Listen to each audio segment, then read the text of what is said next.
Warning: the views and opinions expressed in this podcast are based on psychic impressions and true life events that may be potentially frightening and or disturbing to some viewers.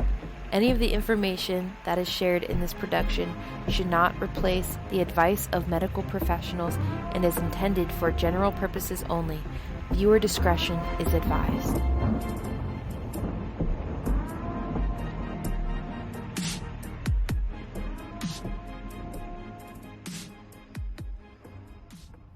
Hey, Chasity. Yes. What's the name of this recording? I see dead people. Ooh. For real, though. Yeah. I do. And you do too. Yeah. It's my favorite thing Yeah. to say to people. And they always think I'm joking, but Fun fact. Yeah. Well, the reason that the name of this recording is I See Dead People is because it actually is related to what we're going to be discussing today. The main topic is the Clairs and things associated with people that identify with having intuitive abilities or psychic abilities. And you're going to come to find out in this episode, there is a ton of different ways to explain each and everything when it comes to labels and all that kind of stuff. Like, there is quite a bit, but this is going to be a really interesting show. absolutely. Yeah, it's going to be pretty cool, I think. Hopefully we'll keep it under 3 hours, but this is kind of the one. Right? Not. I think so. Yeah. But this will be a really important one to listen to, especially if you are coming into your own when it comes to your spiritual gifts or just in general research, identification. Like, there will be a lot of information covered. So, with that being said, in this episode, we're going to discuss all things related to E.S.P, or as you may or may not know, extrasensory perception. It's more commonly referred to as psychic abilities these days. I feel like E.S.P was like the 80s, back when they were doing all the research and stuff. But, we're going to be comparing the similarities between the physical senses, our five senses, and our spiritual senses, which they kind of mirror each other. We're going to talk about that. And we're also going to talk about how people become psychic or intuitive, like different scenarios. And we're going to get a little dualistic with that. We're going to talk about the good and the bad. We also want to include in this episode some common terminology that we hear people label themselves. So, like, for example, we'll say a healer or an intuitive. We're going to actually get down to the nit grit and talk about that and really kind of discuss what they really mean. And then, of course, we're going to get into the Clairs. I'm pretty sure I said that. But yeah, it's a jam-packed episode full of everything related to extrasensory perception and a little bit of the psychic abilities involved. So super excited, can't wait. And we noticed there's a lot of misinformation out there online about different things. Like, everybody has their own kind of general interpretation for these different things, but our goal is to really try to get to the nitty gritty and try to like really define them. Maybe, and it'll help somebody. Kind of, even helps us. We always learn stuff, because we know about things, but when you get into the research, it gets kind of interesting. But first, before we do that, we need to say we're two mediums that specialize in the paranormal. Our purpose is to shed light on what goes bump in the night. That's why we call this podcast Lights of Midnight. Lamp. I thought you forgot this time. Nope, I did not. I was ready to jump in if you didn't. You're on it. Own it. But yeah, and also too, before we do get into the topics of conversation this week, Emily. Yes. So what is this week's experiences? So, okay. I had surgery, if y'all didn't know. So, 2 days before I had the surgery, I purposely turned off my abilities because I had to go back to my parents' house. And you know what happens back at my parents' house when my abilities are going wee? Things tend to happen. So, when I'm in a place of needing to heal because of an illness or like surgery or whatever, I will turn that shit off because I don't want any of that stuff to affect my ability to get better. Right. But so I also did a cleansing of my house too before I left. And so it's been really quiet. The only thing that happened was when I did the collab with Duran, I did hear a clairaudient, or it came through clairaudiently, a woman's voice. And then most of the stuff that's happened has also happened on the astral realm instead of like physically in my house. But I had an exorcism that I did. I did another one of those for a little girl, which was kind of weird. But yeah, that's all I really had just because I turned my stuff off. What about you, Chas? Right. So we've had some similar experiences, even though we haven't, did not, well, we kind of talked about them, but a couple things have been interesting that happened in correlation between me and Emily. But I've had all kinds of shit happen, and not necessarily like tons, but I'd say more than last week. So I guess I could start off with the video that Emily did with Duran that we spoke of in the last episode. That's out now. I was listening to the premiere. Yeah, it was a premiere. And was on my phone doodling while they were talking and stuff. And I picked up on the fact he was talking about one of his dolls. And for whatever reason, I got the word witch, and it just came out of nowhere. So I wrote that down in the chat, and Duran was like, well, that makes a lot of sense. So I started kind of connecting a little bit with the energy, but I wasn't trying to like go the mile and go there. It's just something that passed by. Well, Duran did a premiere for one of his episodes the following day, and it was about 7 minutes long, and wanted to check it out. So I'm watching it, and the next thing that I know, a box that has sat on my dresser for a year literally falls down out of nowhere. So there's some validation for things that's constantly happening associated with these haunted items. Haunted items are a different kind of beast. So that is a little bit of stuff that happened with Duran, kind of indirectly in Emily's situation. Then I was laying in the bed. I was almost asleep, kind of, but I was in that state where you are in between. I was more awake than not awake, and I was having a lot of visions that night, a lot of very interesting things coming through. And for whatever reason, the weirdest shit happened to me. Sometimes, like, I'm not generally clairaudient, which we'll be getting to a little later. Like, I do have that happen, but sometimes, but it generally happens when I'm in that between awake and asleep state. And I watched this spirit. We were like standing at a table, and everything's in black, white, and gray. There was no color. Standing at a table, there was somebody on one side of me and a male on the left side of me. And he had a straw, and I watched him take the straw, unwrap the paper. It was like a plastic straw in paper. He unwrapped the paper, walked right up to me, and I'm like watching this happen. He put the straw to my ear and he blew in my ear. Yeah, this weirdest shit. I'm I sorry, but it's mean, funny. it is, but the weirdest thing was not the fact that I visually saw that. I heard it in my left ear, which was the one in my vision he blew in, and I come out of that sleep and awake state to immediately awake. And in the physical, I was actually laying on my left side, so my left ear was next to the pillow. Yeah. So that was really weird. But a lot of time I'll hear my name, and I'll hear different random words and phrases. Sometimes I'll hear sentences, and I'm talking about, when I say hear, it's like I physically hear it, like somebody's talking to me, but not in the room. It's like the sound, like sound projects itself out towards you. Obviously, if you're talking to somebody, it's almost like the projection starts at the entrance of my ear, and it's only within the ear. I'm not hearing it from a specific place. It is sentient or whatever. It's wild. So that's kind of how that went.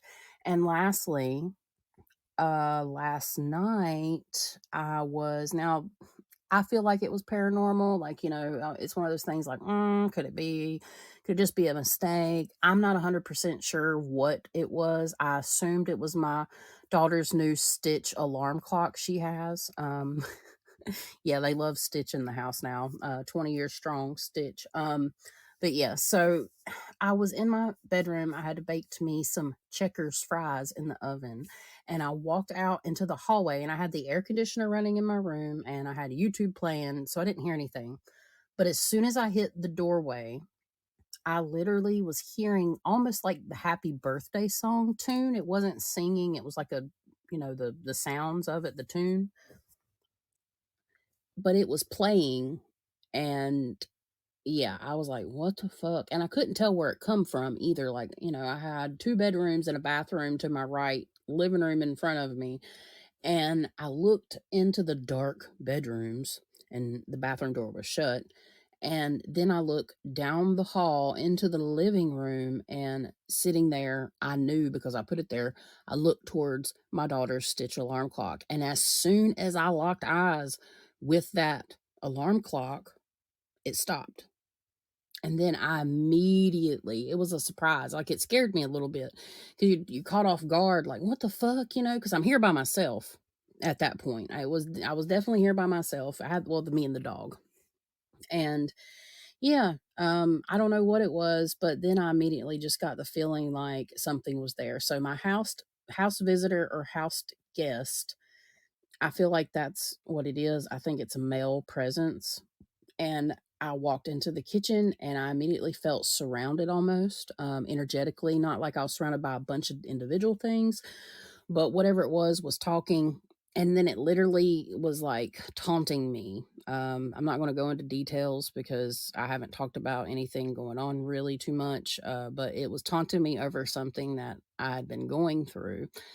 And I called in my guides verbally, like out loud. Normally I do everything telepathically, but I did this verbally and I still could feel the energy moving around the house. So it was surrounding me and then it collected all into one spot because I called in my guides and they held this entity, but it wasn't going fast enough. I called in actually another guide that tends to have residence in my home that's associated with my significant other. But they were, yeah, whatever. It was snarling and like it was doing some weird things. I kept getting the vision of like a demonized human spirit, really. I don't think it's demonic. I just think it's an old earthbound spirit that's learned some tricks and has gained a lot of energy over time. And unfortunately, that's part of being an intuitive or a medium or a clairvoyant. We're going to get on in and we're going to get into all that. But yeah, it's definitely male. When you said And that, my lights flickered. right. Okay. So yeah, but yeah, he's very intrusive. I've been feeling him like standing, and I've been trying to push him out. I ignored it at first because like whatever, it'll go. A lot of times they'll pass through. Not this thing. This thing is wanting to try to take me out or try to like take me down a notch, try to stop me from doing what I need to do, basically. So yeah, so I called in my guides and then I messaged Emily and asked her to send a couple guides because this thing is very persistent. But I ever since then I really haven't felt anything. I feel lighter, you know what I'm saying? So the energy is gone, but there's still like me just saying that, like I feel energy signature. Like, Mhm. I feel like there's something watching me from the corner right now. Could that be paranoia? Potentially. But no, like energetically, I can kind of feel where different energies are. And I feel like there's something kind of there. But I do know that that thing was taken by the guides. But I still have some work that I need to do around the house. So I know that was quite a bit, but yeah, some crazy stuff, just crazy different experiences. Did my guides make a difference though when they came?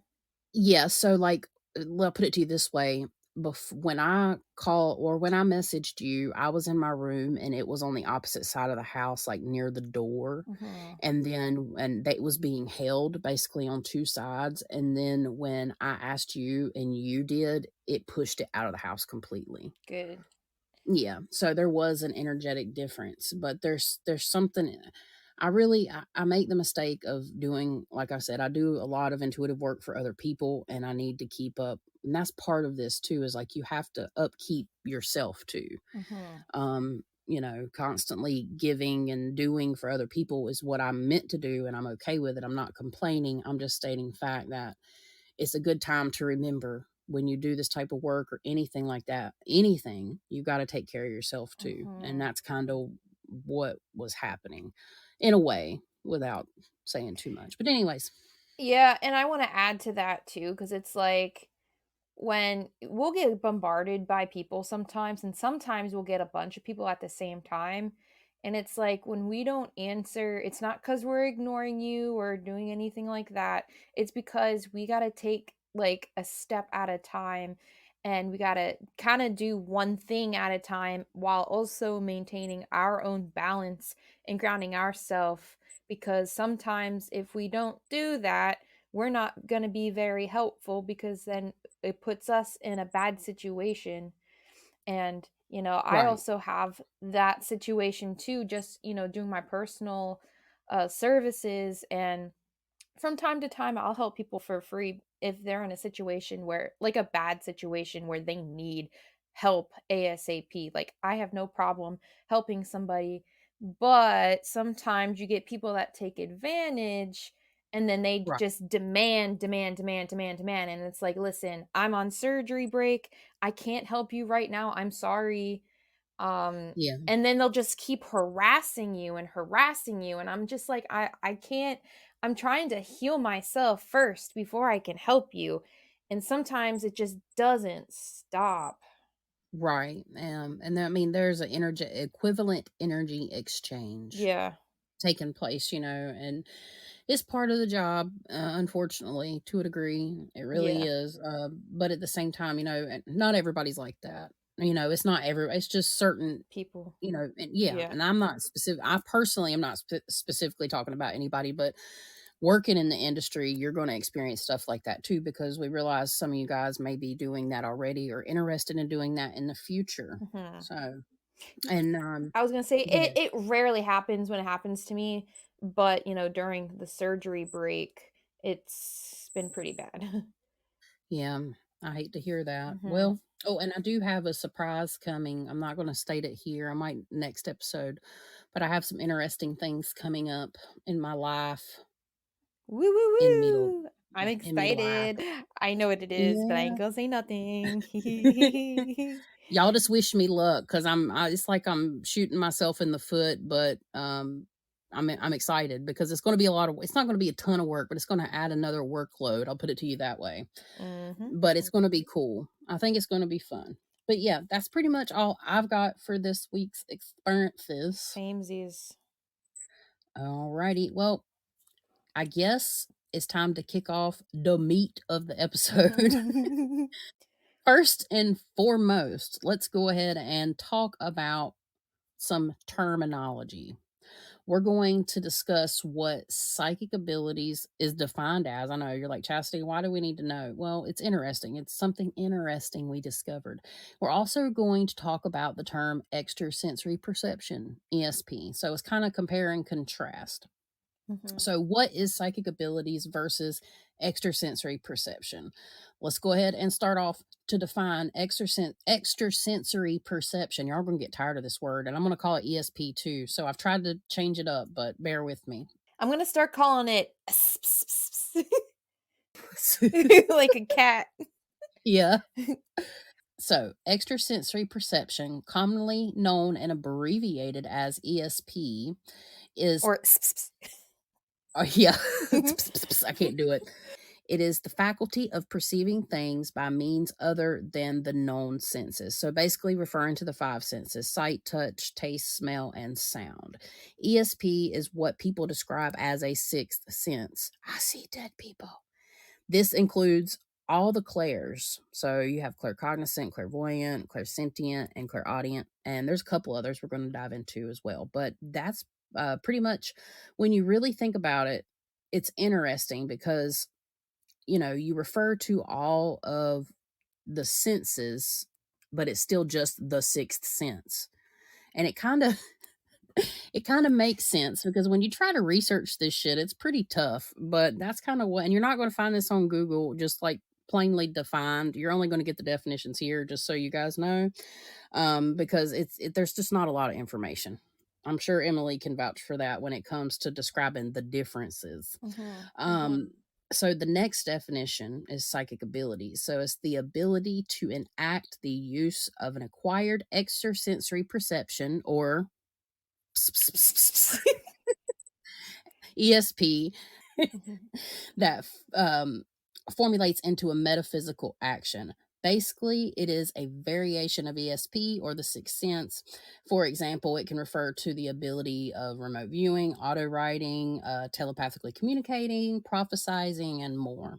I just got it. I just realized the sixth sense. I see dead people. Yeah, that's why. Yeah, that's cool. That's fine. That's fine. All It's right. fine.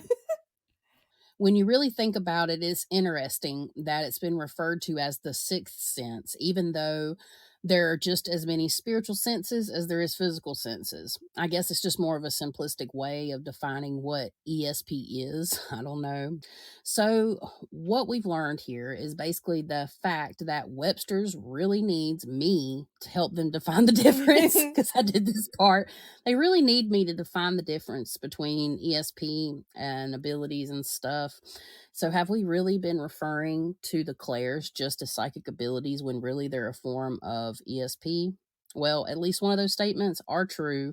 But with all that being said, the difference between the two, and when used properly, they can help one understand what it means to have a sixth sense and how we use those extraordinary abilities.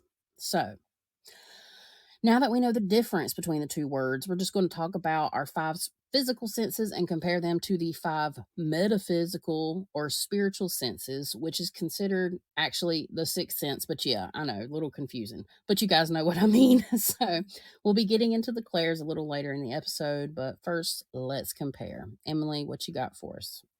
So, physical senses are the means by which our bodies perceive the physical world. They include the five traditional senses, as ye said before.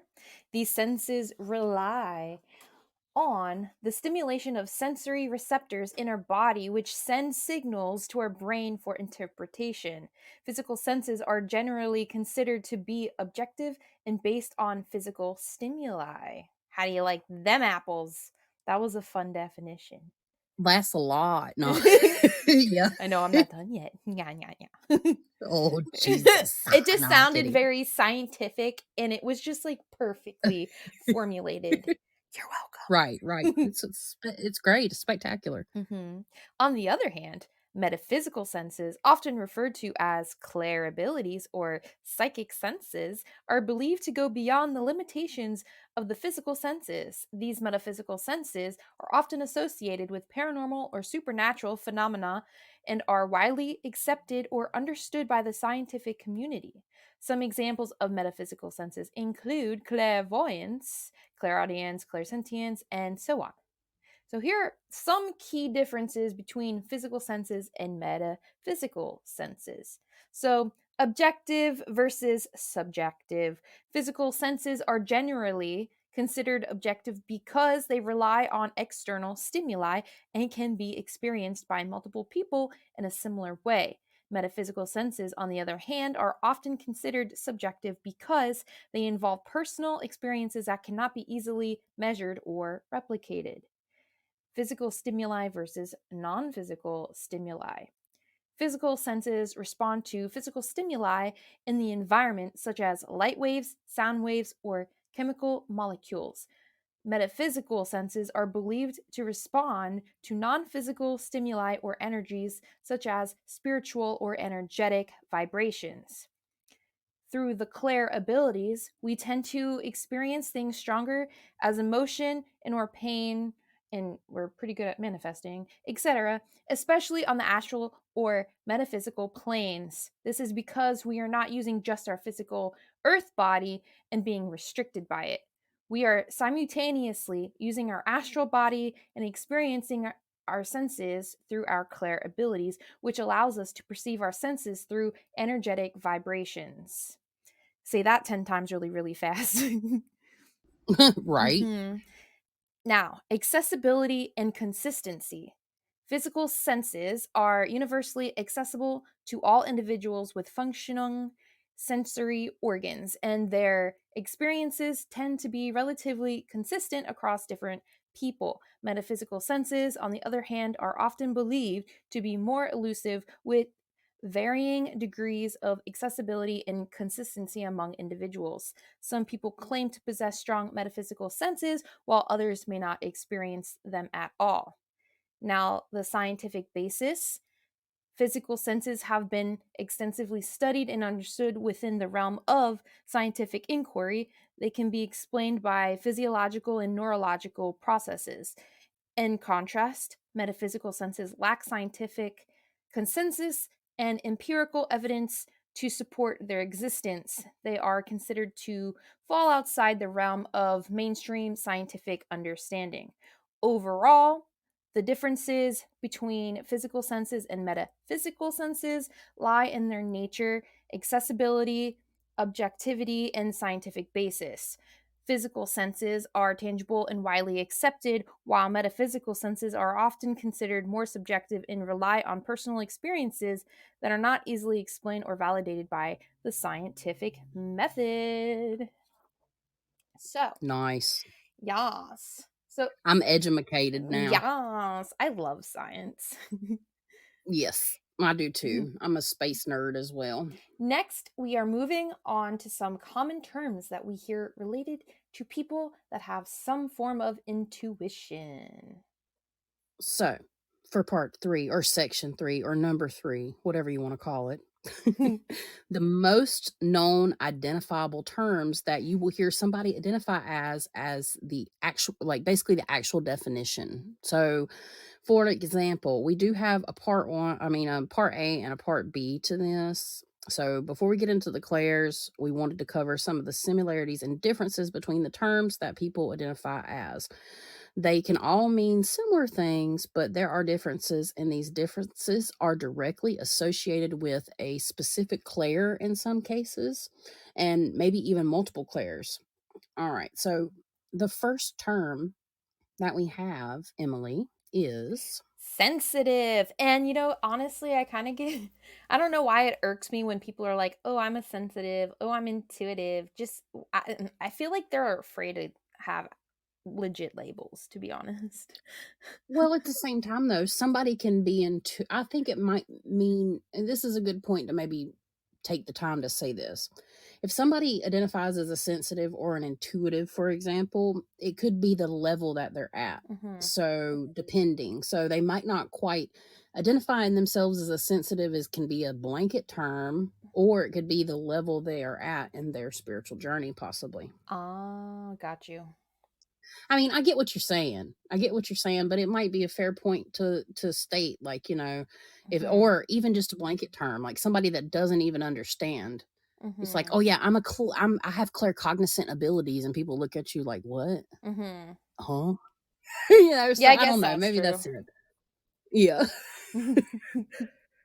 All right, sensitive. Perceiving energetic vibrations through the body as a way of obtaining information, typically using their body as a means to convey or relay information. For example, this type of person can feel negative energy and feel it as a headache or have a hard time breathing because the air feels thick. Typically, sensitives, they use like clairsentience and empathy or empathic type skills. Right, right. It can Hmm. definitely be associated with that. So next we have intuitive. So I'm an intuitive. That's what you would hear people say. So what does intuitive mean? It means having the ability to understand or know something without any direct evidence or reasoning process.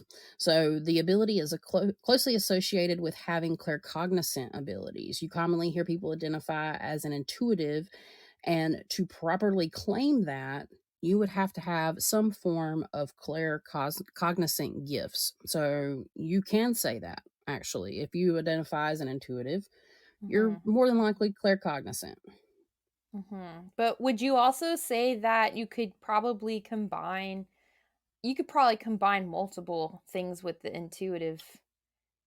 For sure, you could. It could come in the form of clairvoyancy as well, Mhm. but it mainly deals with having the ability to know something. So you Mhm. can know it through visions or mainly claircognizant. But yes, I think so too. What else you think? There's anything else we could add to I that? mean, as long as the information is coming to you in some sort of way that's mental, I think it counts. Right, Like, makes so, like you sense. said, clairvoyance because 'cause you're seeing it, claircognizance, maybe even clairaudient, because Right, sometimes it right. goes clairaudience and claircognizance sometimes interweave and interlap with one another, even though they're 2 different things, they sometimes can lead into the other. Fair. That's true. Yeah, because you could be clairaudient, and I'm not as familiar with clairaudient, but that makes perfect sense because you're Mhm. hearing them. Yeah. Yeah, yeah. Yeah. All right, next one up, we got the healer. So they have the innate ability to use either their energy or spirit's energy to heal others. A good example are Reiki healers who can move and manipulate energy from a person's body. Yeah. So healer is common, and I mean that's another blanket term, and it has so much involved in that, and we're going to discuss that in a little later, more in depth. It's not too far off. I have some other things I want to add to that too. Mhm. So the next one up, we have psychic. Psychics have clear abilities, but instead of receiving information from spirit, they are receiving their information from energetic imprints left in an environment, the universal consciousness and or universal unconsciousness. An example could be someone walks up and touches a tree and all of a sudden they see there was a fight between two people 100 years ago next to that same tree. Right, right. And then we have psychic medium. So there is a difference between being a psychic and a psychic medium, and it's very distinct Mhm. difference. So there's no confusing this, but a lot of people still use this term freely when it's possibly that they're not a medium, but we're getting ready to find out what makes you a psychic medium. So, mediumship is defined as the practice of giving and receiving communication between the spirit world and a living human being. The main difference between a psychic and a psychic medium is a psychic medium communicates with a non living entity. They literally receive communication from the other side, from spirit or other things that they're talking to. Because a lot of times you can go online and you can find definitions and stuff, but it doesn't really say much besides the spirit world. So they can actually, well, I say we can communicate with non human entities, things that were never human, so things that exist at a higher or lower vibrational plane. For example, elementals, extraterrestrials, and not always like the green aliens, maybe other like star seeds, for example, like the star seed. How would you say that, Emily? I guess the clans, the communities, other places. You can also communicate with demonic beings that way.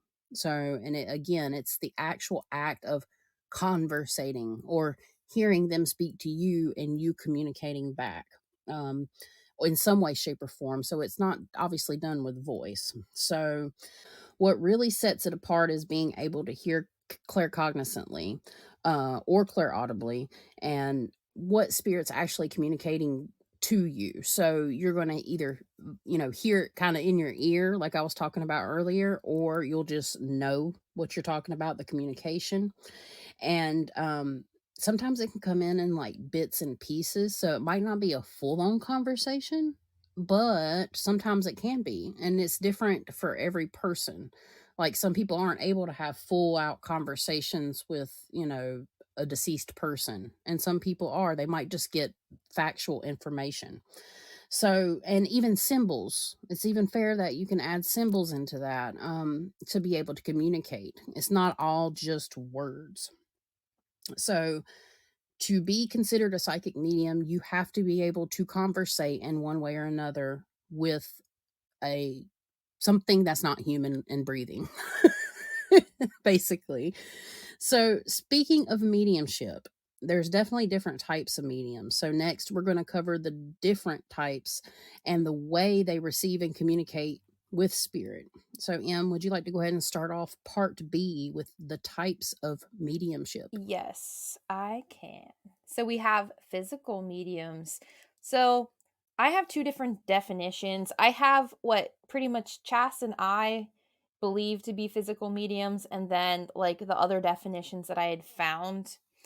But so our definition of a physical medium is someone who perceives information through their body or their physical senses that correlates to touch or feeling things inside or outside the body.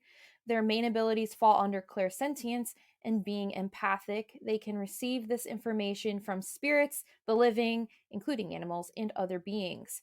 Technically, I could be considered more of a physical medium if we strictly use our definition because my main abilities revolve around clairsentience and being empathic. I can feel other people's or animals' ailments without any effort.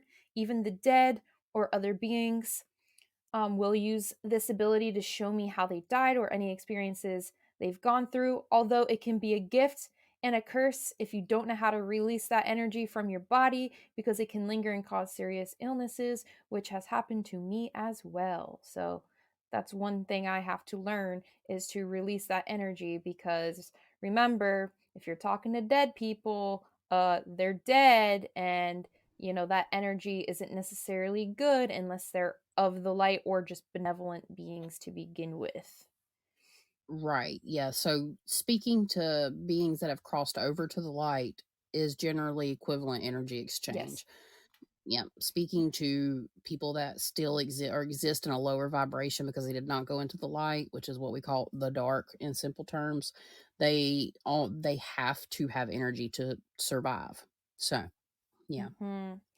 And then some others would say that these types of mediums display their abilities outward for those to see. They claim to have the ability to produce physical manifestations of paranormal phenomena. These phenomena can include objects moving or levitating, the production of ectoplasm, a substance believed to be emanated from the medium's body, ew, direct voice communication from spirits, materialization of spirits, and other similar phenomena. They are said to often be involved in seances or spiritualistic circles where they channel or allow spirits or other entities to interact with the physical world. The medium may enter a trance like state or altered consciousness to facilitate these manifestations. Physical mediumship has been a subject of investigation and skepticism, and there have been numerous reports of fraud or trickery associated with this practice. But I want to say this personally, through my own experiences, the only time I see physical stuff like this presented through a medium like that is when it's negative as fuck. Because, Right. I mean, I don't know about you, Chas, but I don't ever see benevolent beings trying to levitate a person and, do that other stuff. Right. And that would be Jesus Christ himself. Yeah, I mean, That sometimes would be the I only. sometimes I will say the most common thing that I've seen is like people or other mediums will their accent will change all of a sudden and they'll speak through that person's accent. That has actually happened to me. That happens to me a lot. Right, right. But after Right. And that, yeah. yeah, and that kind of borderlines trance mediumship, which we're going to get into, but that's is very interesting point for sure. Mhm. The next type of mediumship is a mental medium. So, mental mediumship is classified as communication from the spirit world, which is interpreted through the mind and consciousness of the medium. Most mediums working today are mental mediums, and this is called perception basically. So, they perceive through different types of incoming mental information. And it is anything related to clairsentience, clairvoyance, clairaudient, clairflatulence, Go which ahead, do is the it's joke. not. Yep, it's not Claire flatulence. We're going to insert that word here. Clarifaction. It's clear. It means clear smelling, the ability to smell in the Mhm. spirit. And then clairgustance, which is taste, and claircognizant, which is perceived by the mind of a medium. Perception also includes inspired writing, speaking, and drawing. So the medium is basically in an altered state and is inspired by the spiritual world. So I will say about that too, the last statement, it's inspired by the spiritual world. That is true. But in my experience, I am definitely can be classified as a mental medium, right?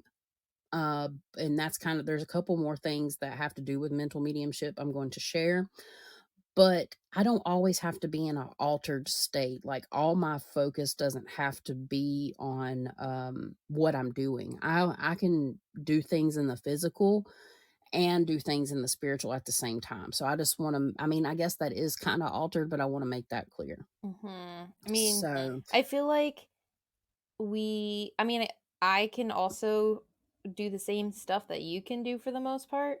So I feel like right. we can balance or seesaw back and forth. But I know when I started, I was more trance like, but now I'm becoming more mental, or it's like a balance between both.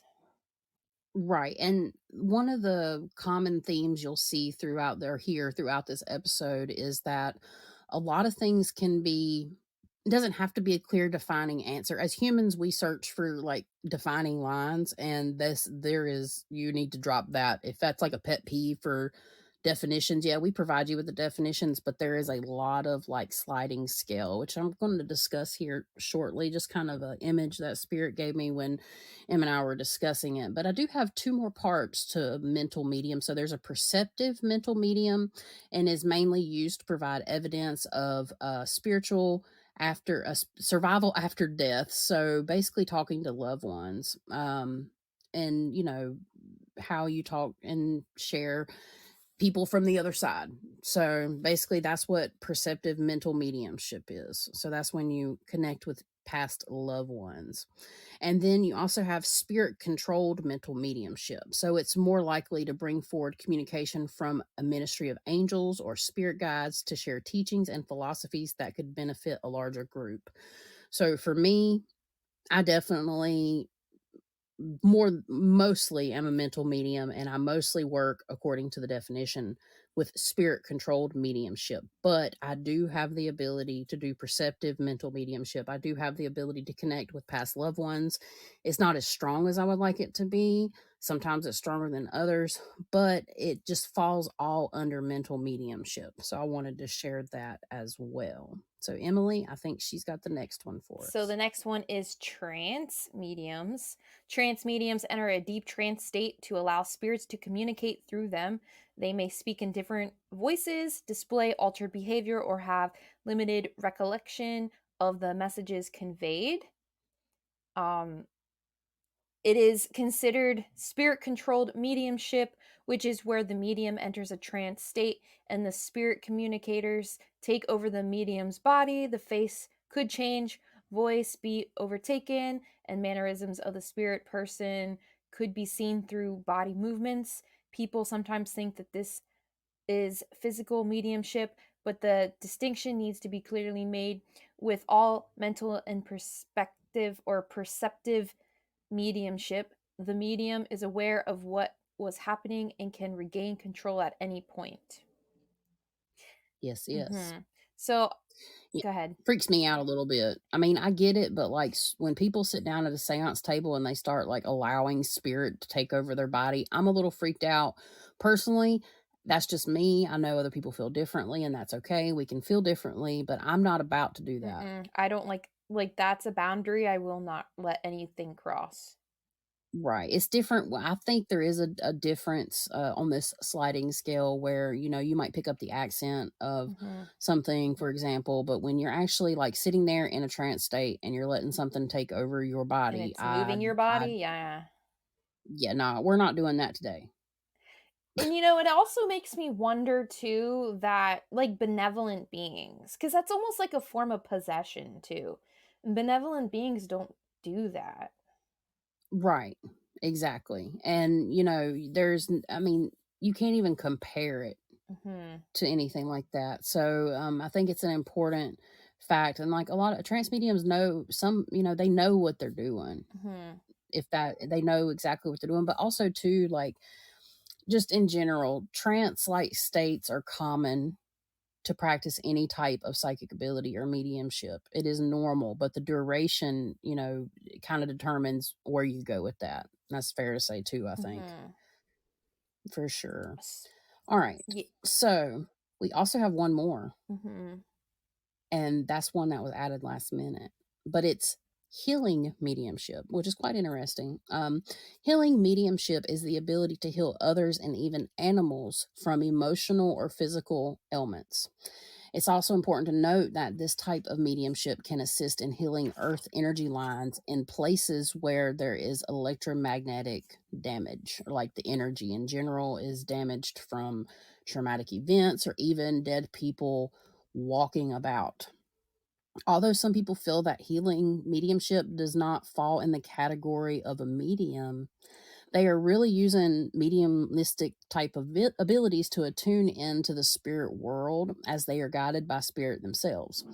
They literally become a channel for healing as they are the physical conduit for the actions that need to take place on a spiritual level for a person, a place, or being in need. And that's kind of like it ties into crossing spirits over, because to cross a spirit over, you can, it being just a psychic, you can ask for that from your guides, but to truly be able to cross over a spirit into the light, or even just even a non-human spirit, they don't always necessarily go to the light, right, or to the light side or the higher vibration.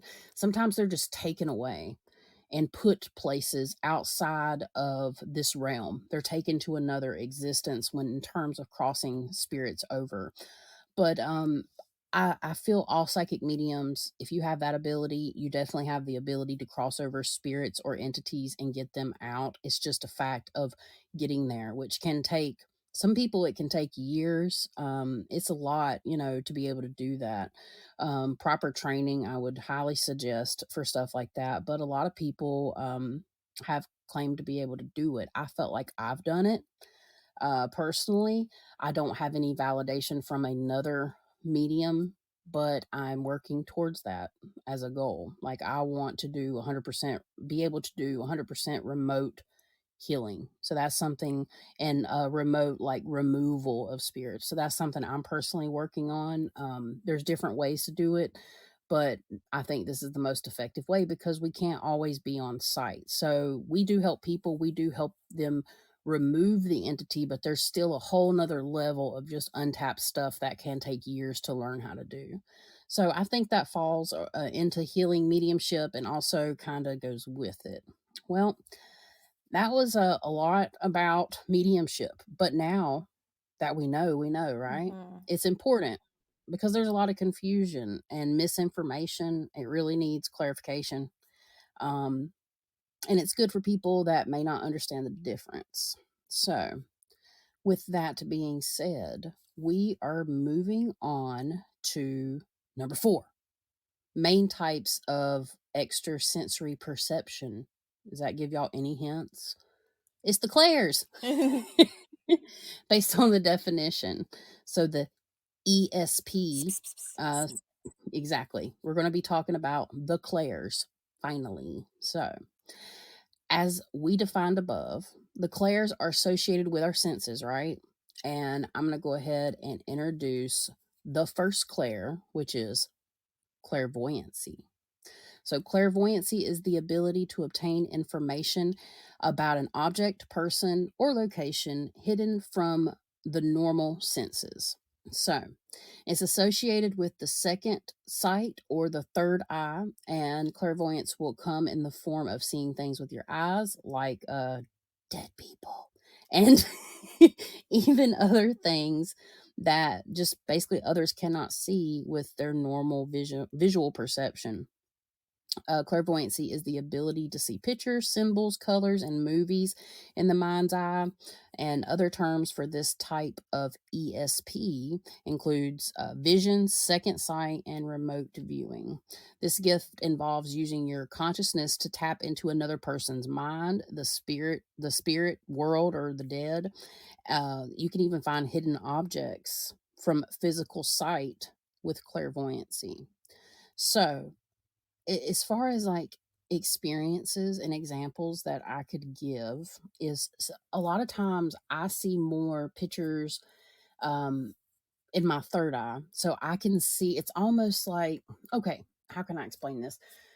Seeing between the air, when you visually see something or an anomaly or some type of, it doesn't always have to be a dead person, right? It doesn't always have to be an entity that you see. Sometimes you'll physically see energy, which is part of being clairvoyant, or just an anomaly or an orb other people may not see. But it's almost in a way sometimes like looking between the air. Emily, I know that we've talked about that, but it's Hmm. almost like things exist within the molecules of the air. Does that make sense? Yes. So I think the way you see, well, I feel like you see things a multiple ways. Where I see things, it's kind of like, so you know how Claire cognizance works, right? Where you get the thoughts.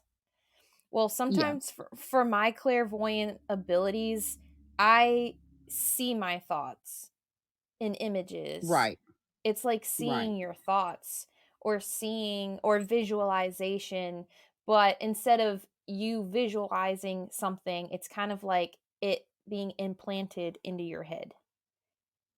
Right. And I have that happen as well. A lot of my visions and stuff just come in as like pictures and movies or symbols or colors, like I was saying. Mhm.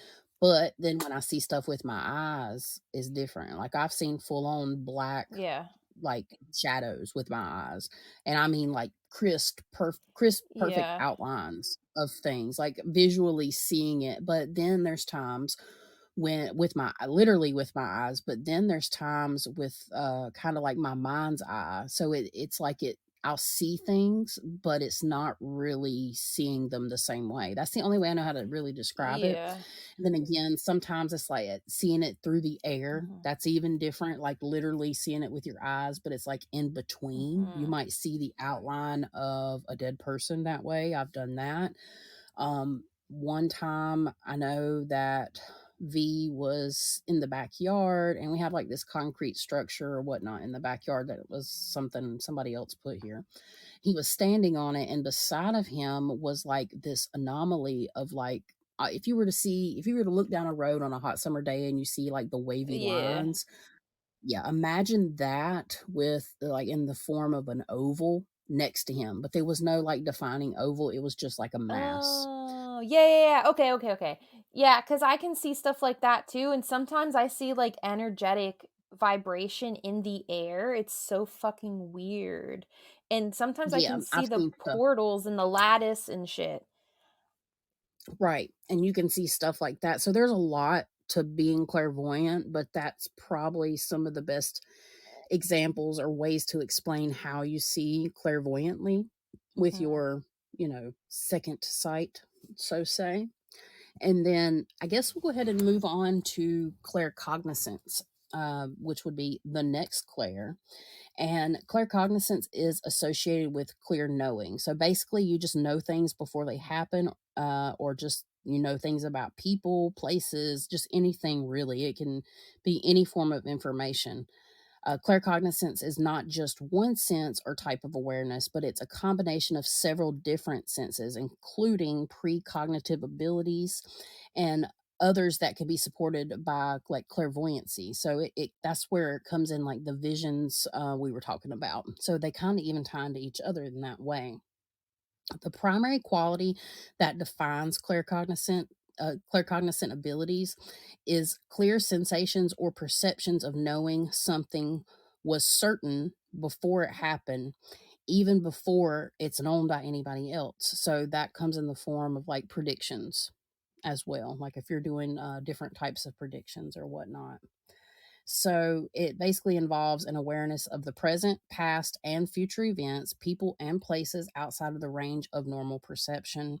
Claircognizance is highly prevalent in dreams, especially lucid dreams, because some people experience dreams and they are able to control them. So that's even said to be a form of claircognizant abilities. I know this, I've never heard of that personally, but that makes sense actually.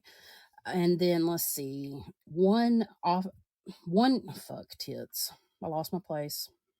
I looked to make sure it was recording or I was seeing if you were on volume and I fucked it up. I'm gonna pause. The interesting fact is there's a lot of clairvoyant or claircognizant people, second only to clairvoyancy. So there's more people that have clairknowing than they even know. I did not know that I was claircognizant or had clear knowing for super long time. So in terms of experiences and examples, I can do based on myself. I can channel in information that I don't have to research sometimes. I can channel in things about people and just tell them about their life or have, predictions of where they're going to go in life and stuff. You just literally know things. And there's almost like a point where you get into this groove where I open up and I get into the groove and I can just write. It helps with writing. It really, really does. Even about things that I might not know a lot about, or if people have questions, like some people have questions and I just give them answers and they're like, how do you know that? And I'm like, I don't know, or just knowing things and then turn around and Google searching them.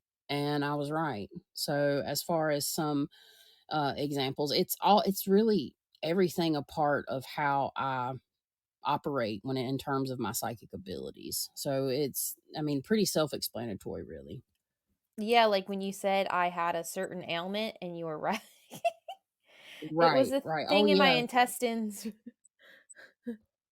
Yep. I literally, I saw it. I saw it there. And something told me based on what Emily was, dealing with. I'm like, yeah, it's this or this, but I think it's this. And you definitely need to go have it checked out. And the fact that we had that conversation, it was something else leading up to it as well, but the fact that we had that conversation, Emily went into the doctor's office and they scheduled the operation or the procedure, and what they found, could have led to a really bad alternative for Emily. So it kind of saved your life. AKA death or cancer. Yeah, it prevented Mhm. it prevented death. At this time, it was preventative. So I think that's really cool. I mean, it come Mhm. in handy because that's scary. I know we're not going to talk about it, but You're just my know that hero. I need a thank you, hero, baby. baby. All right. Yep. What was it? I can be your hero, baby. How's he say it? Who does that? Is it Enrique Iglesias? Oh, I was Anyways, going that's the by the song in Shrek, but okay. Oh yeah, okay. I got you. Two different time frames. I'm old. Okay. So next, Emily, I think Emily's got the next one. Yes, it is clairaudience. So it is the ability to perceive or hear sounds, voices, or messages from sources beyond the physical realm. People who possess clairaudient abilities are believed to have an enhanced auditory perception that allows them to receive information or communication from spirits, angels, other non-physical beings, energetic vibrations, residual energy, etc. In clairaudient experiences, the information is received as inner thoughts, words, or sounds that are heard within the mind rather than through the physical ears. These auditory perceptions may come across as whispers, clear voices, or even music or sounds that are not physically present. The messages can be in the form of guidance, advice, warnings, or insights about various aspects of life. Or if dealing with negative entities, you can receive intrusive negative thoughts, oppressive and or grotesque sounds, knocks, scratches, etc. Clairaudience is one of the psychic abilities or intuitive senses often associated with ESP and is considered to be part of a broader set of psychic abilities, including, and I hate having to say this 8 times, a bajillion times, because we're literally covering it right now, but clairvoyance, clairsentience, and claircognizance. And examples. So here's an example when you are in that in between state of sleeping and not sleeping, because this is one thing that I hear a lot and is actually something I experience myself as well. So when you're in that in between state of sleeping but not sleeping, and you start hearing people talking around you, or you hear a crowd of people talking, that is clairaudience. And then an experience, when I was doing the collab, like with Duran, like I said, in this week's experience, I heard, a female voice talking. But yeah, we got to go back in that audio and see if it came up to there. Yeah, that would be awesome. Mm-hmm.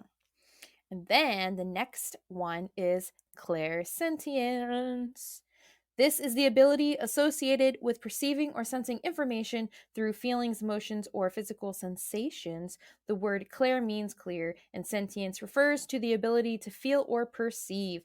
People who possess clairsentient abilities are believed to have an enhanced sense of empathy and intuition that enables them to pick up on subtle energy, emotions, or vibrations from people, places, and or objects. Clairsentience can manifest in various ways. Individuals with this ability may experience strong gut instincts or intuitive hunches that guide them in decision making. They might sense the emotions or intentions of others without explicit communication. This can involve feeling other people's emotions as if they were their own, or perceiving energetic imprints left in particular locations.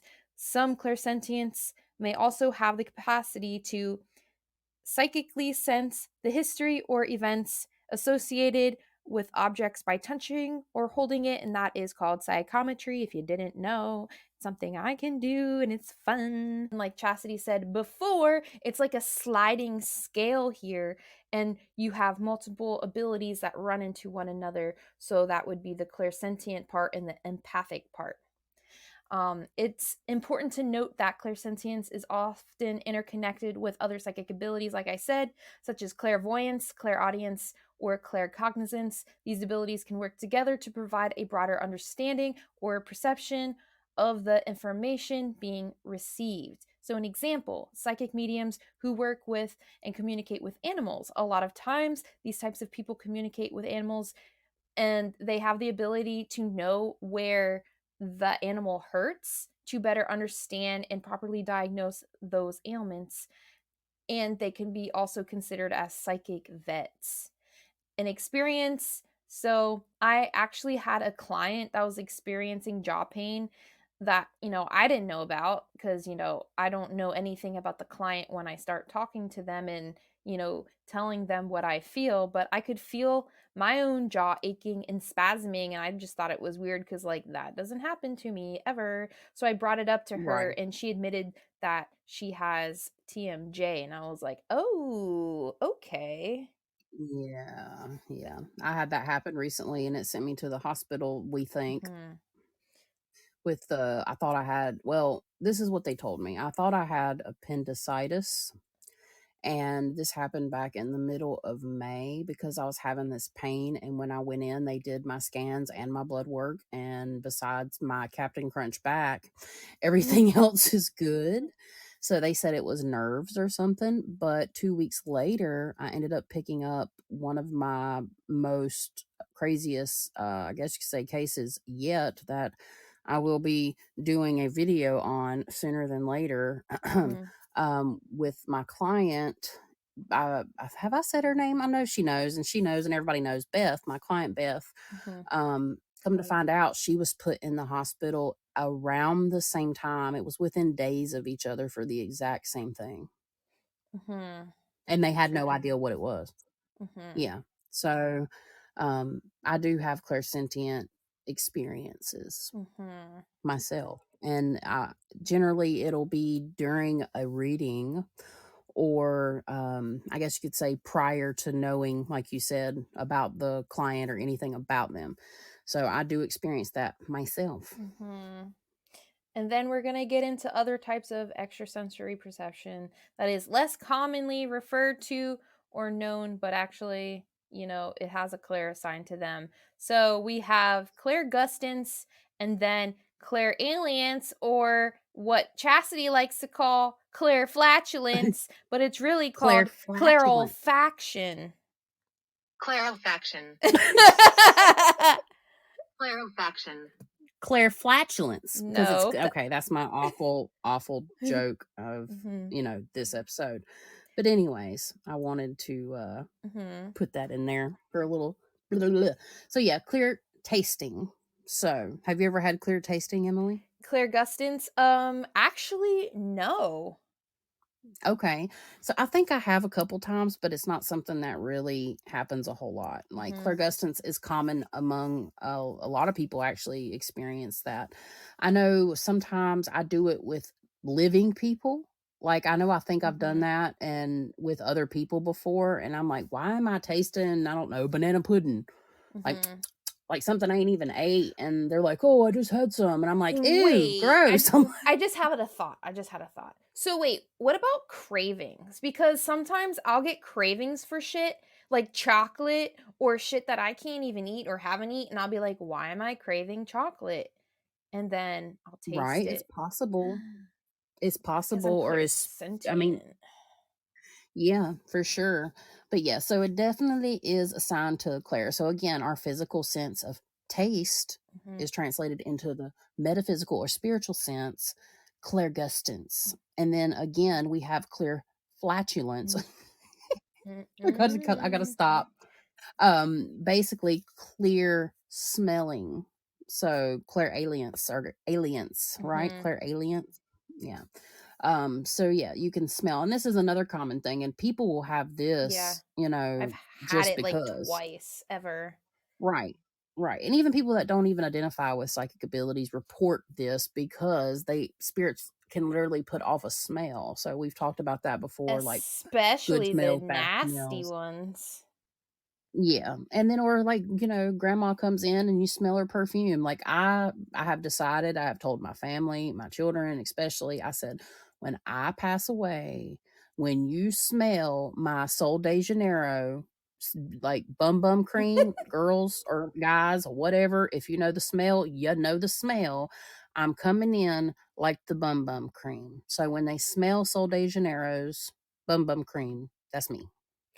Okay. Technically, if a demonic entity gives off that, nasty ass smell, then you can call it Claire flatulence. Yeah. But yeah, so it pretty much explains itself. You're going to have clear smells. Now, but if it's part of like, I guess you'd say how you commonly, a lot of people have this happen very often that are psychic mediums. I'm not normally smelling things. I will smell stuff, but some people have smells come in associated with their readings, Mhm. basically. So that would definitely cover clair Mhm. flatulence. All right. Or clear, I'm Claire joking, aliens. obviously. But yeah, clear smells. Mhm. Alrighty. So on top of the clairs, we have another one, but it's not called anything associated with Claire. It is empaths. So this is a big one. You hear empaths everywhere, Mhm. right? You hear about I'm an empath, I'm an empath, I'm an empath. Well, we're going to talk about that because there's misinformation I found, and then everybody kind of has a different an opinion or whatnot. So, Emily, you want to go ahead and start us off with Yeah. So the empath? ability to feel emotions through your own emotions from other beings, dead or alive, energetic imprints, etc. It is a pathway that can lead into other psychic abilities, although commonly mistaken or put in the same category with someone that is clairsentient. People that are empathic may not necessarily exhibit those characteristics. Right. So, empaths, it's kind of this is where the sliding scale comes in, and when it comes in terms of being empathic, because for me, I feel, and the way I was taught, is empaths deal with emotions. So you're going to be able to, my example is, let's say, walking down the street and you walk past somebody and you start to feel their sadness, and you feel it and you adopt it as your own. It does that, you don't necessarily have to adopt it as your own, but you just feel their sadness as part of the emotions. For me, where it becomes like clairsentient is where you would maybe start crying. Like if maybe they were crying before they left their house because they were in a fight with their boyfriend, and you felt their sadness and their desperation or whatnot, and then you feel that emotion like through an empathic way. But then the empathic stuff can drift into clairsentience. Or maybe they got in a physical altercation and maybe your arm was hurting or something. That's where it turns into clairsentience. Also, you can get things empathically, like the feelings from other people, and feel energy in general. That would be clairsentience. Claircognizance can funnel in through empathy or being empathic. So basically, I start to feel somebody's sadness, and then I start to know things. I start to understand why they're sad. That happens to me a lot. Or it could be empathic. You start to feel the sadness, and then you have a vision of what happened to this said girl, for example. But yeah, so empath, what separates it out from anything is some people just feel emotions, and it can actually lead to issues, because if you don't understand that they're not of your own, you take on them, and it can lower your vibration if they're sad feelings, and then you're stuck with attracting things of that vibration, because like attracts like. That's why you have things that fall under love and things that fall under fear, and sadness is more closely associated in the fear category, obviously, than the love category. So, Emily, do you have anything you want to add? I mean, as far as the whole empath thing, I feel like I always like to use the square and the rectangle analogy. So, like, a square is a square and it can also be a rectangle, but a rectangle isn't a square. So, it's like that with, the whole empath thing. So, you can have clairsentience being a form of empathy, but empathy isn't necessarily clairsentience. Right. So, on a spirit demonstrated this in a mental vision, since we're getting all specific with the clairs and all this stuff. And they showed me basically a rainbow, like a line, almost like a line graph, that the line was actually rainbow, where certain colors transition to certain colors. Think of like Lisa Frank colors, and each one of them, like, let's say one color represents, clear seeing, one color represents clear knowing, and empathy is the line there. It is the line, but then it slides down. It can go into, it's literally like a funnel. So you can funnel in through being empathic. So I guess a lot of people are empathic, they say. A lot of people feel, I think it's pretty common, honestly, to be empathic. But the separation again is the square and the rectangle. But yeah, that's really all I have about being empathic. So, What's up, everybody? My name is Kevin, and I host this little podcast called Where Weird Ones Are. I talk to people about their personal experiences with paranormal and the supernatural, extraterrestrials. We get into conspiracies. I also talk about spirituality, all of those things that are weird. Where you can find the show is on YouTube, Spotify, iHeartRadio, Apple Podcasts, and Rumble. If you want to be featured on the show and tell your stories, your encounters, email me at wheretheweirdonesare@gmail.com. You can also follow me on Instagram, where_theweirdonesare. Hey there, curiosity connoisseurs. Are you intrigued by all things strange, weird, and unusual, but too embarrassed to talk with your friends and family about it? Well, we're your family now. Join me, chronically curious Katie, and me, combat veteran Chris, as we don our tinfoil hats and question everything. From crazy mysteries, out-of-this-world conspiracies, and the unbelievable happenings all around us. Let's try to stay sane as we laugh and explore together through our podcast, Stop Thinking with Your Butt, wherever you like to listen. Hello, I'm Rebecca Rosewood. and I'm here to help you keep your curses hexy and your hexes sexy in this snarky, true crime and paranormal podcast. If you like a little personality with your true crime and a little scare with some flair, Thrice Cursed is the podcast for you. Thrice Cursed will be coming to you anywhere you listen to podcasts in October. Until then, you can find me on social media such as Instagram, Twitter, and Facebook at Thrice Cursed Pod. Until then, keep it hexy. We're on to our next part. So, where does one get these abilities from?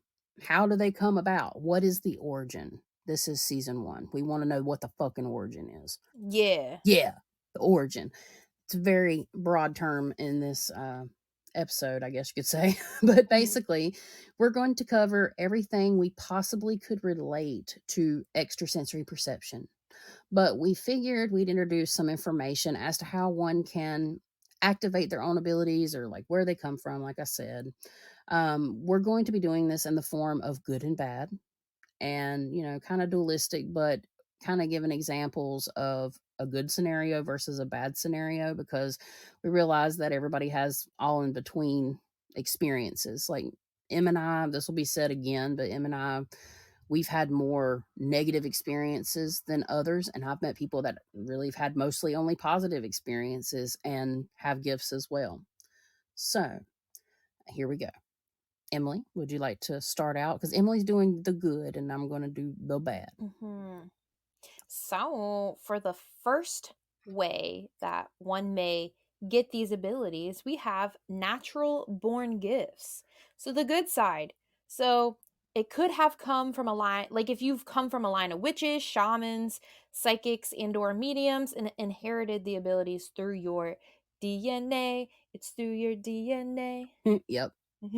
Yeah. Right. And then, the bad side. Sometimes you can inherit natural born gifts from an unnatural or ungodly place. Some people would say, like, it can be based on the actions of your ancestors, which is part of your DNA. So it kind of goes hand in hand.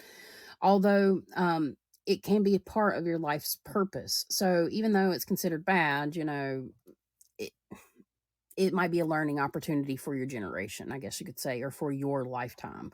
But sometimes people also inherit, unfortunately, curses, like family curses and stuff like that.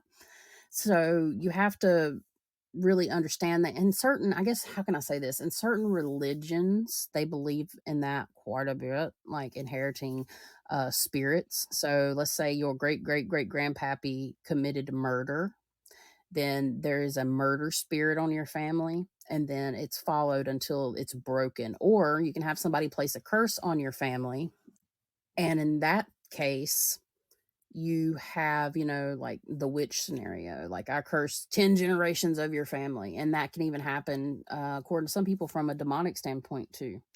So that is the bad part of having natural born gifts. But the point is, you still will develop those gifts, and it depends on which pathway you want to take. You have a choice on how you want to deal with it. Yep, for doodles. The next one is life's purpose later in life. So the good part of your soul lesson plan that was decided pre-birth to help you grow and ascend into your highest potential as a spiritual being. Right. And a lot of people look into this in their astrology too.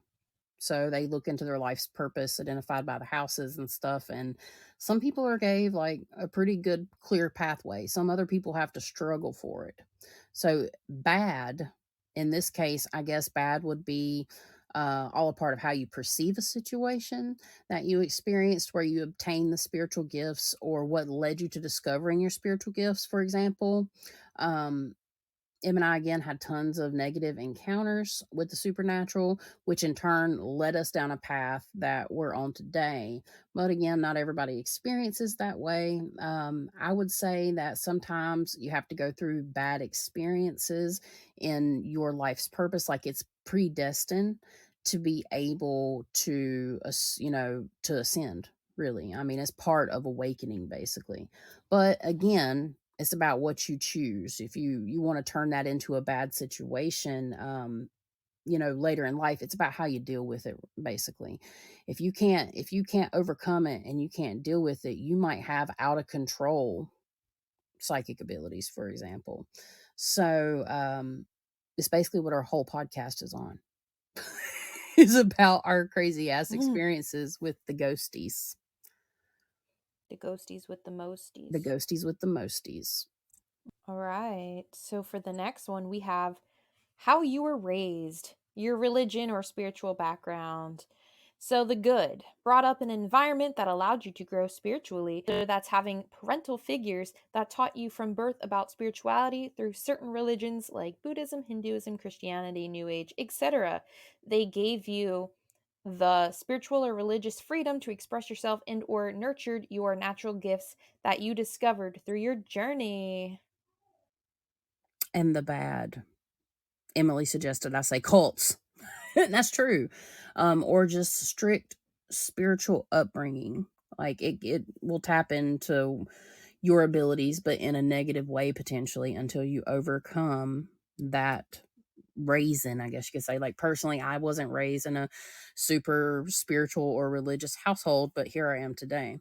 And yeah, so I mean, some people don't have it that way. Some people have a very negative experience. A lot of times you will hear on this side of the world, Christianity is literally one of them. So people tend to turn to, I guess you could say, the bad ways and do everything that's considered a sin, which can then leave you open for negative happenings in your life. And, you know, it's hard because your upbringing has a lot to do with the way you form, but I guess you could say that your background, even though it was bad, it doesn't necessarily have to determine you having bad intuitive gifts, is what I'm saying. Does that make sense? Yeah, and it's also kind of like nurture versus nature, too. Right, right. Mm-hmm. So the next one we have interest or research. So good part, genuine curiosity that makes you more aware of the paranormal. Once you learn certain information, you can unlearn it and it actually starts to open you up spiritually. Once that happens, you attract more experiences and become aware of your own gifts and or abilities. The more you research and gain knowledge, the more you are able to enhance those abilities in spiritual knowledge. This helps you grow spiritually. Yes, and the bad. A genuine curiosity that makes you more aware of the paranormal and in turn leads you down the road of misinformation and general ignorance. I'm sorry, I had a little comedy here. That gets you into trouble because you end up messing with or tapping into things you do not fully understand or are capable of dealing with. You end up with some type of haunting, some type of spiritual attachment, or worse. It can come in the form of illness and disease and all kinds of other stuff we've already discussed. But yeah, there's a balance to everything. And the reason I'm laughing is because I kind of copied Emily because yeah, and then, but it's Yeah. true though. And I'm not trying to make light of the situation, but really, we've talked about this a lot and misinformation and just general ignorance. I know that sounds really harsh, Mm-hmm. but it can get you into trouble. So you can end up tapping into your psychic abilities that way too, but then you got to dig yourself out of the hole. So, I mean, I would say 40% of the clients that I deal with have to do with they see, other YouTubers or other people on social media talk about, like, I don't know, for example, Egyptian gods or other deities that they think are good, but they don't have that thing of discernment that we talk about, and they can't. They then worship a deity that they don't understand and or know whether or not they are good or bad, which is a problem because if they're bad, then you have that entity up your ass literally haunting you and giving you problems. And yeah. yeah, exactly.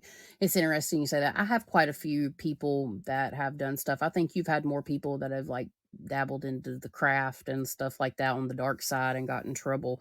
I'd say most of mine come from not understanding their psychic abilities. That's mostly my clientele, which is very interesting how, you know what I'm saying? I don't know. I thought Yeah. that was Well, I get a lot of people with that are very immature and they think things are cool, and they're like, oh my god, I worship the deity Hecate because it fits with my personal goth style, and blah blah blah blah blah. And I'm like, do you know who Hecate is? Do you have any Yeah. idea? Because there's so much misinformation, especially about that one, about that deity, that Yes. people do not understand, and then they worship that deity not knowing anything about them. And yeah, I've actually met Hecate, and I'm just gonna leave it there. I'm not gonna give an Right. opinion because it'll piss off a lot of people. Right. And it's just, people, they just don't know any better. Hmm. It's literally general ignorance or lack of research or lack of understanding or lack of the ability to discern. Hmm. But yeah. And it's Definite. interesting because your clientele is younger. Mine's a little bit older. I know we've talked about this, but I think it's interesting how spirit sends us people Hmm. specified to our speciality. I don't know. I Yeah. mean, I think it's something to it. It's definitely not a Yeah, coincidence. and Baphomet's and a big one that people don't understand. Right. Yeah. That one I It's get crazy. most issues with more than anything. But so moving Yeah. on, we have paranormal and spiritual experiences. So the good, seeing or experiencing a benevolent being, or having a good experience that gives you hope, healing, faith, validation, confidence, etc., that may push you towards a spiritual path. Their love and wisdom can bring you knowledge and abilities, or a boost in those abilities. So like the experience at the beginning of our podcast in general, where you talk about your Jesus moment, is a really good example of that. Yeah, exactly. I agree. And then for the bad, it's similar to what I stated above. Most people end up having extra sensory perception issues, and they don't understand their psychic abilities, and or they're just open and they don't know it, and then they get haunted. So by some type of negative paranormal or supernatural being, and in turn, it forces them to unlock that part of them to be able to get out of it.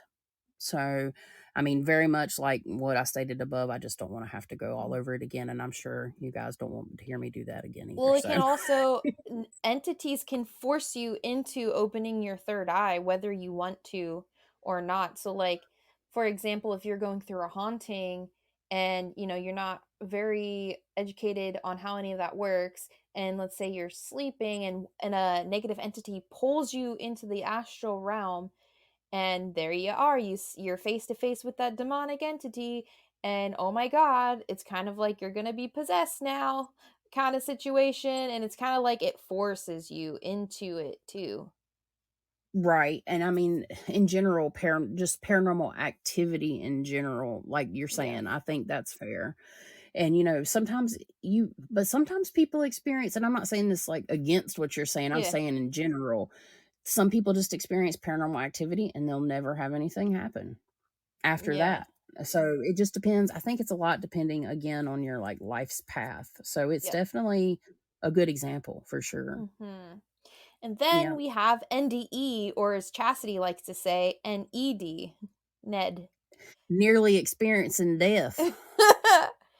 Yes.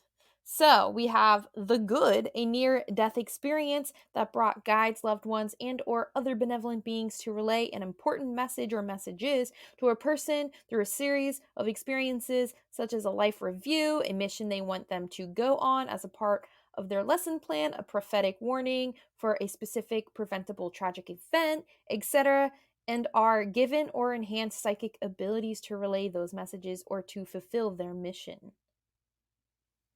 Right. And then for the bad, some people report having horrible NEDs, nearly experiencing death. Just kidding. NDEs that are reported they report going to places that resemble like vast darkness. They have loneliness while they're there, or hellish realms, meeting devilish or malevolent beings and creatures.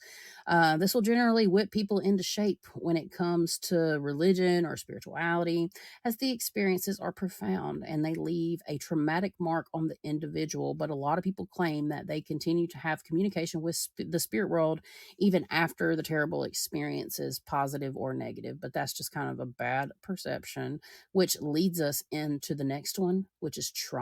Well, I was going to say before that, it's kind of like the ghost of Christmas past, where, you have, what's his name? The Uncle Scrooge. And it's like, Yeah. if you don't shape up, you're gonna be dragged into hell with chains around your ankles and wrists. Yeah. That's my favorite. I don't like that movie. It's boring. Sorry. I love it. I love it. And I know why I like it, because I was always interested in the paranormal. And that's so weird you don't like it, because I mean, it has to do with seeing ghosties and I shit. know. It was fascinating to I me liked as a child. Hercules was my favorite movie. See, I never really watched much of it. That Who come put the after I glad was a in little grown. Gladiator? You know what I'm saying? Like when I stopped really I mean, I watched it. I say I stopped watching. I didn't really stop. But when the new Christmas Carol come out in 3D, my ass was sitting in theaters. I'll put it to you that way, which I don't go to theaters often. But There's anyways. one that came out in 3D? Yeah. What? Yeah, Disney did a Christmas. It was actually really cool. But yeah, I love the story. I love the concept and everything about it. Now, this one we have trauma. So, the good. A traumatic event that evokes a positive reaction or response and promotes spiritual and personal growth. My most pivotal moment is when a YouTuber in this community with a decent following decided to make a video about me, calling me out about things that she didn't have all the facts about nor were true. The video has been deleted, but remained up for a good while. When this happened, instead of lashing out publicly, I decided to take a good look at myself to see where I could use some improving. From there, I worked diligently to improve my knowledge and abilities to be more effective at helping others and grow spiritually. Right. And that's a good example of a traumatic experience. And in general, for bad, I mean, this is obvious, but traumatic experiences are overall, as stated, traumatic, and they leave a dent in the individual that requires one to work through the repercussions of what has happened. It is known, for example, that individuals that suffer a traumatic childhood tend to disassociate during those events that happened, which in turn is like a form of meditation, or even a form of like projection, like astral projection in a sense. And sometimes people have done that actually. A lot of people that have psychic abilities have claimed that they formed some type of ability from a traumatic experience or over time from childhood. I could say that I experienced things like this, and I would absolutely disassociate and went off kind of in my own space when things like this would happen in my home as a child. And this is kind of the same space that you can go into and receive psychic messages. So it's definitely correlated. Unfortunately, some people can never recover from their traumatic experiences, and just in turn basically lead a life that they are less desirable to lead, meaning like they let that trauma continually affect them. That's why healing is important. It also really, allows entities to attach to that trauma, which trauma is the people that I have dealt with, almost 100% of the people I've dealt with, their paranormal issues are origined in trauma. Mm-hmm. They attach to that vibration. So, I mean, That's like it 60% of my clients, yeah. right. And it really, it plays a big part in dealing with negative or malevolent beings or entities, because if you can't heal from it, then you're literally, you're a target. It's like having a target on your back. They can influence your thoughts and keep you in a place that is very low vibrational, and it can affect your mental, physical or emotional health and lead to like diseases and stuff. So trauma can open up your psychic abilities and open you up for attack. So, the next one, we have psychedelic experiences. And before I say anything good about it, let me say this as like a disclaimer. It's important to note that the use of psychedelics for spiritual growth should always be approached with caution, respect, and in a responsible manner. Setting, dosage, and the presence of a knowledgeable guide or facilitator are crucial factors that can influence the outcome of a psychedelic experience. Additionally, it's advisable to consult with a healthcare professional and research the legal and safety considerations in your specific jurisdiction before considering the use of psychedelics. Okay, now that we got that out of the way, I'm going to say, Yeah, what Emily said. yeah, I'm going to say the good. I don't want to be sued for people thinking that, oh, she said it has great benefits and blah, blah, blah, blah, blah. Yeah, no, Not nope. today. It's yo ass, not mine. So, the good. Using psychedelics to aid in spiritual development and or spiritual practices have been used widely across many religions for thousands of years. So, one, expanded consciousness is one benefit.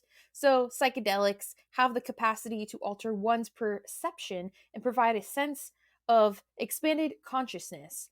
This can lead to profound insights and experiences that may be difficult to access through ordinary states of consciousness. Many individuals report a sense of interconnectedness, unity, and a deeper understanding of themselves and the world around them. Let me stop you there. Yeah. That is my experience. I will say. Mhm. And I've only partaked into fungus type of psychedelic experiences.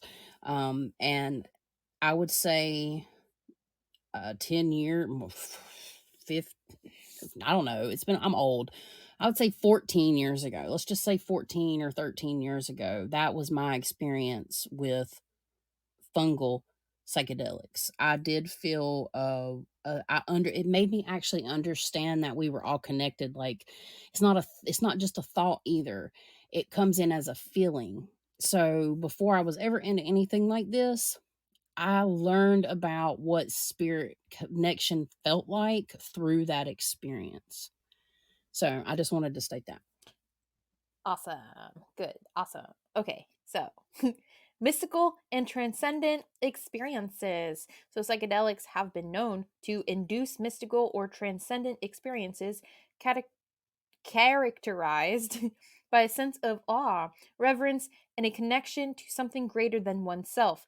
These experiences can be deeply meaningful and transformative, offering individuals a glimpse into the nature of existence and their place within it.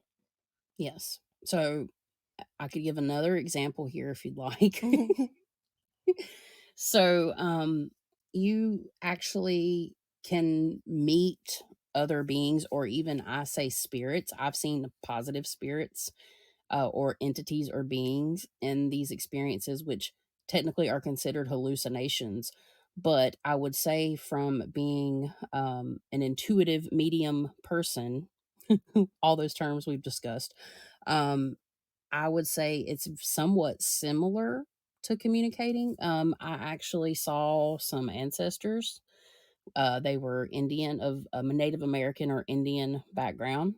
And yeah, so you'll see, and then other people, depending on what it is, some people end up seeing like mystical, transcendent beings on things like DMT. So I can't speak for anything like that, but I have experienced of meeting people and also seeing into another realm, into the spirit.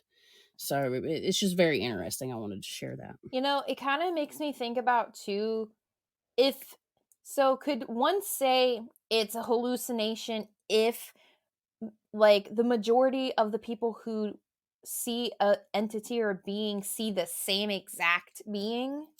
Is So God. I don't think so personally. I think there's something different to that, because I'll give you another example. I have done this with a group of people and we all saw the same thing. For example, I saw aliens. Mhm. Now, that could have been a hallucination, but it is interesting. It's an interesting fact that when a group of people get together and try something like this, it is possible for everybody to see the same thing. I have experienced that myself. There is like I said, something else to it, but one experience without hallucinogenic help, I guess you could say, or psychedelic help, my fiance was with a bunch of people, and I know this is a little off topic, but it's fun, it's kind of funny, but not. They were at some type of swimming hole. I don't know what it was called. They call them a swimming hole. And basically they all saw a life-size like rabbit, and nobody was under the effects of a psychedelic drug.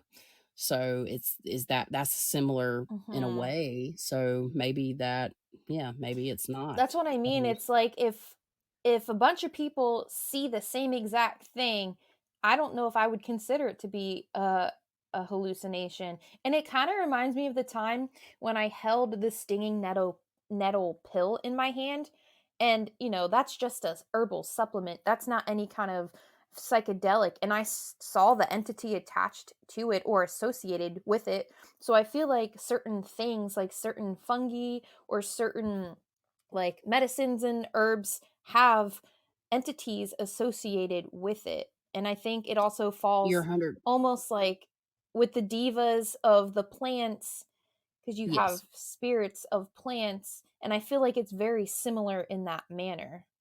Right. And then certain people like that take DMT or shrooms or whatever, they will see similar things like through the trip. Now, the psychedelic itself, for example, you'll see a bunch of eyeballs sometimes with mushrooms, and they're all okay. The way I can explain it is like and give reference to kind of what it can look like is Alex Gray's artwork. Because Alex Gray, the artist that has the, if you know the band Tool, the cover of that album Schism, that's the one, that looks like the, I don't know. Have you seen it, Emily? It's the person with the eyeball. It Yeah, looks like the, I know yeah. So it exactly looks, what it is. Yeah. yeah, you would have to look it up if you don't, but it does look a lot similar to his artwork. And he's been known to, that's how he's kind of opened up his spiritual side. And that's been going on for a long, long time, like research and stuff into Hmm. psychedelics, and everything like that. But that's the closest that I can say. And a lot of people see it. And I mean, I've seen it personally myself. So I don't know. It's just interesting. I just wanted to, you know, say that for thought. Right. So the next thing that it can do, emotional healing and self-exploration. So psychedelics can facilitate deep emotional healing and self-exploration by allowing individuals to access and process repressed or unresolved emotions and traumas. They can help uncover unconscious patterns of thought and behavior, promote self-reflection, and provide individuals with a fresh perspective on their lives and relationships. And some people do microdosing, and it's not Right. even to get high or to get any psychedelic response. It's because there's research that shows that it can enhance your mood.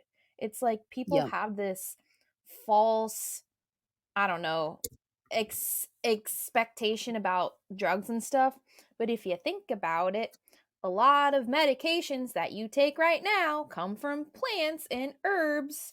So even Yeah. even if you don't get high on it, it doesn't mean, it's bad because it's psychedelic, you know? Right. If you didn't say it, I was going to because there's a ton of Yeah. research associated with Yeah. this, and I mean it's been proven, and it's been going on for many years. So it's not all just about just the psychedelic experience really. There's a lot of emotional benefits like you were saying, and even in spiritual, uh definitely you'll get downloads, especially if you're already aware of it and you take some, you will get downloads. But again, we're not promoting you Mm-mm. to go do this. We're just stating facts and relatable experiences. Mm-hmm. The next thing that it can do is enhance creativity and insight.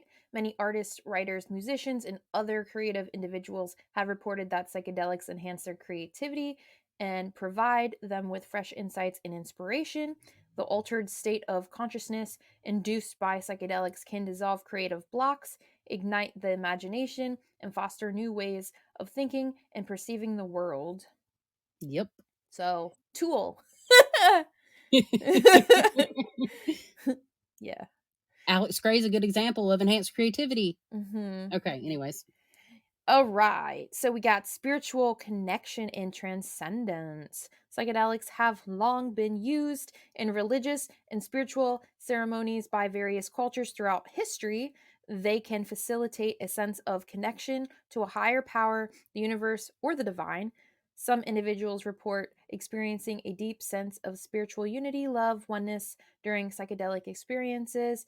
And, a good example, shamans. And you Mm-hmm. have cultures like in the Native American communities, Yep. Ayahuasca, ayahuasca. Yep. peyote. Mm-hmm. It was a part of their religious tradition. Mm-hmm. For sure. Yeah, and there's the roots run deep with it. It's definitely a matter of opinion and personal choice, Mm-hmm. but to say that they are distinctively bad, I disagree with Mm-hmm. personally. I will say that. It's not for everybody. I don't recommend anybody to go out and do it.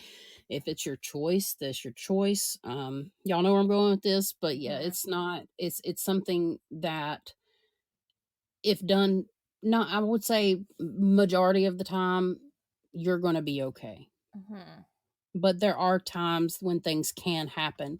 And then that goes into the bad, the Yeah. bad part. I'm the bad person today to deliver the bad information. So, in short, people can have reverse reactions, like I said, to the psychedelic drugs, health issues, mental issues, or both, depending on many factors. But it is also fair to say that you cannot have any health or mental issues if you choose to use psychedelics. So basically, it's safe to say most of the time you're going to be okay, but you just want to make sure that you do everything that Emily stated at the beginning. Consult your healthcare provider and where it's legal. It's Yes. been reported. Yeah, it's also been reported. I have to be really careful with this kind of because of where we live and all that kind of stuff. But, anyways, it's been reported that people have had terrifying experiences with other beings in a very small amount of cases. People have reported having paranormal activity during the consumption of a psychedelic and rarely even after. So, there is a potential depending on your psychic defenses, because one thing we haven't mentioned yet is it said that it lowers your shield like anything else. We've mentioned this before in the past, but it can lower your defenses in general, your psychic defenses or your shield. You're going to see stuff, and depending on how you can perceive that and deal with all that, it's totally up to the individual. So can you get a quote attachment? Yes, there is a potential. But I personally have done things in a ritualistic way where I make sure I set up and, I set up boundaries, I set up light shields and physically and like in with the form of light, like candles and with my light. And, I do it in a ritualistic way if I have done it in the past, I guess you could say. That's not everybody's case. Some people will take it for fun, and that's cool if that's what you want to do. But I would never recommend taking any of this stuff for just fun. But that's just me. That's just my Mhm. opinion. I was going to say, too, it also depends on a lot of variables. If your space was already haunted, or you already had an attachment, or you're already in a negative vibration or a negative vibratory state, it could make your experience worse. It's not it has so many variables tied to it. Yes, Hmm. it's so many variables, and I mean we could go over all of them, but Yeah. maybe that will be a later Yeah, episode. exactly. But yeah, there's so many, and even if you like, I'm prone to have paranormal experiences because of like what I do Hmm. and my abilities, but at the same time, because everywhere I go, I can have an experience. But at the same time, it's no different than setting up your shields, Hmm. your protective barriers, pulling in the light and stuff like that. So I would recommend doing some if you're going to do something like that and you're like us in any way, shape, or form. I would recommend doing that if you were to do it, but I'm not recommending you do it. Okay. Well, yeah, I think that's all I have to say about that. Hmm. I don't know if you have any more Um important things to say about psychedelics. yeah, I mean, I think you pretty much covered the bad stuff, because Yeah. it's like it does lower your shield. It I don't think it lowers your vibration though. That's one thing I did leave out. I don't think it lowers your vibration at all. No, I think Personally. it's like any kind of like Wait a minute. I need to correct that. I'm talking about fungus. I'm not talking about anything else. So yes, certain psychedelics have the potential to do that, but in terms of fungus psychedelics, I would say that it does not lower your vibration. It might lower your shield, which is kind of the same. So let's think about that for a second. I don't think Though it's the same though, because I don't think it's the same either. because I feel like I also think it depends on your intention too. So if you Yes. have an addictive personality and or you use drugs for the wrong reason and you're someone that does drugs and then you're like, "Oh my god, I'm going to do psychedelics now. I'm going to trip on fungi." Then I think it could be lowering your vibration because it's Right. connected to the type of personality or bad behaviors that you've done or continue to do. Right. And that's definitely why I recommend, if you were to ever do this, but I'm not telling you Yeah. to set it up in a ritualistic Yeah. way where you set your boundaries, your intentions, everything. Mhm. Yes. Do that if you were to do it, but I'm not telling you to do it. Mhm. Okay. Mhm. If it and then for the shield part, it's more like it lowers more the veil than Mhm. it's more of the veil and Yeah, it I just think it's worth. yeah. Go ahead, I'm sorry. And it just opens you up to things that have already existed and continue to existed in the space in which you're at. So, Yeah, or the space that you go to. yes. Because you can go to certain spaces with Mhm. this, and it's tied to, like, if you have intuitive abilities or whatever you want to call them, then yeah, it can definitely take you places Mhm. within those abilities. So especially with clairvoyance and stuff, but there's a lot to that to unpack, I guess you could say, without getting deeper into it. So I'll leave Mhm. that there for like the different types and all that kind of stuff. We're not Yeah. going to go there today, but it is interesting. It is very interesting to talk about For shizzle my nizzle bizzle. off the hizzle. Yeah. Yeah. Mhm. Well, I think psychedelics is where we're going to leave off today for this episode. Yeah. That pretty much ends everything that we had to share, and we did it in under 2 hours. Yay! Yay. But yeah, so we've covered everything related to ESP or extrasensory perception. Or Yep. And we're basically, I think the next episode, I think Em and I have decided that we're going to take a deeper dive into the definition of psychic abilities. And we have something interesting planned. So basically, we're going to start talking about not just the clairs, but the things you do with those clairs and things people say they can do, or things that, yeah, that kind of stuff. Yeah. So I think it'll be a pretty cool episode. And Yeah. yeah, I think that's all we have for this time, guys. You know what song's playing in my head right now? What?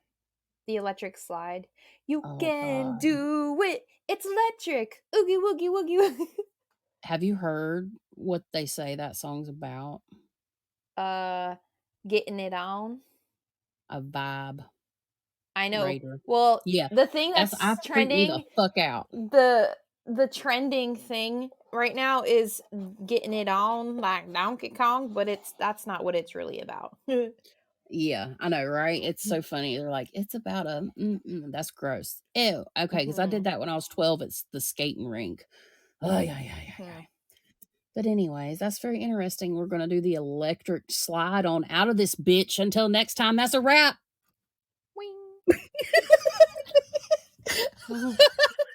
Hey, if you have a haunted story you want to share, you can email us at lightsatmidnightpodcast@gmail.com. Get in touch with us there. We'd love to hear from you. We really appreciate y'all hanging around and checking it out. And yeah, thank you so much. We are super excited to bring you some super awesome content. We really appreciate you guys checking us out.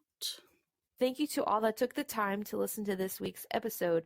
Your support means the world to us. And remember, all of us have the ability to shine brightly and shed positivity, even in the darkest of places. Stay safe, stay well, and light it up!